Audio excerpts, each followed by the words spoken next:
Hello, ഇതിപ്പോൾ എന്താണെന്നല്ലേ, ഇതൊരു ടൊമാറ്റോ ദോശ ട്രൈ ചെയ്തതിൻ്റെ അവസാനത്തെ ഫലം ഇങ്ങനെയായി പോയിട്ടോ.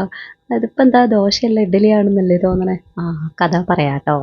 സോ അത് ഞാൻ ഉണ്ടാക്കാനായിട്ട് ആക്ച്വലി ഇഡ്ഡലി മാവാണ് എടുത്തത്. എന്നിട്ട് ദേ 2 തക്കാളി, പിന്നെ വെളുത്തുള്ളി, കുറച്ച് ജീരകം, കുറച്ച് കറിവേപ്പില, പിന്നെ നമ്മുടെ മുളക്, ഇതെല്ലാം കൂടി ഞാൻ ഇട്ട് അരച്ചു. ഇതിങ്ങനെ ഇടയ്ക്കിടയ്ക്ക് ഓരോന്ന് ഇടണം, എന്താ വെച്ചാൽ ഞാൻ മറന്നുപോയി കേട്ടോ ആഡ് ചെയ്യാൻ വേണ്ടിയിട്ട്. അപ്പോൾ അതെല്ലാം കൂടി ഇട്ട് നന്നായിട്ട് അരയ്ക്കുക. വെള്ളം ചേർക്കരുത്, കാരണം തക്കാളിയിൽ തന്നെ വെള്ളം ഉണ്ടായിരുന്നു.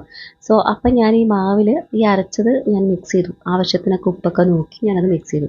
മിക്സ് ചെയ്തപ്പോൾ എന്ത് പറ്റിയെന്നറിയോ? കുറച്ച് വെള്ളം കൂടിപ്പോയി തോന്നുന്നു. ഓൾറെഡി മാവ് വെള്ളം പോലെ ആയിട്ടുണ്ടായിരുന്നു. ഞാൻ ശരി എന്നാൽ ദോശ ഉണ്ടാക്കാമെന്ന് വിചാരിച്ചിട്ട് ഞാൻ ദോശ അതാണല്ലോ നമ്മൾ ഉണ്ടാക്കാൻ നോക്കിയത്. പക്ഷേ ദോശ ഒഴിച്ച സമയത്ത് എനിക്ക് കറക്റ്റായിട്ട് അങ്ങ് എടുക്കാൻ വന്നില്ല. ഐ മീൻ അതിങ്ങനെ ഒട്ടി ഇരിക്കുമായിരുന്നു, തിരിച്ചിടാൻ പറ്റുന്നുണ്ടായിരുന്നില്ല. എന്നാൽ ശരി, ആവിയിൽ വെച്ച് വേവിച്ചിട്ട് നമ്മൾ ഒരു സൈഡ് മാത്രം വേവിച്ചെടുത്ത് കഴിക്കാമെന്ന് വിചാരിച്ചപ്പോൾ അങ്ങനെയും കിട്ടുന്നുണ്ടായിരുന്നില്ല. എന്ത് ചെയ്തിട്ടും ദോശ കിട്ടുന്നില്ല. പിന്നെ ഇനിയിപ്പോൾ അത് ട്രൈ ചെയ്യണ്ടല്ലോ എന്ന് വിചാരിച്ചിട്ട് 1 2 ട്രൈ ചെയ്തു. ടേസ്റ്റൊക്കെ ഉണ്ടായിരുന്നു കേട്ടോ, ടേസ്റ്റ് ഉണ്ടായിരുന്നു ഇല്ല എന്നില്ല, പക്ഷെ നമുക്ക് എടുക്കാൻ പറ്റുന്നുണ്ടായിരുന്നില്ല. പിന്നെ ഞാൻ അവസാനം അത് ഞാൻ ഇഡ്ഡലി തട്ടിലൊഴിച്ച് ഇഡ്ഡലിയാക്കി എടുത്തു. ഇഡ്ഡലിയാക്കി എടുത്തപ്പോൾ കുഴപ്പമുണ്ടായിരുന്നില്ല.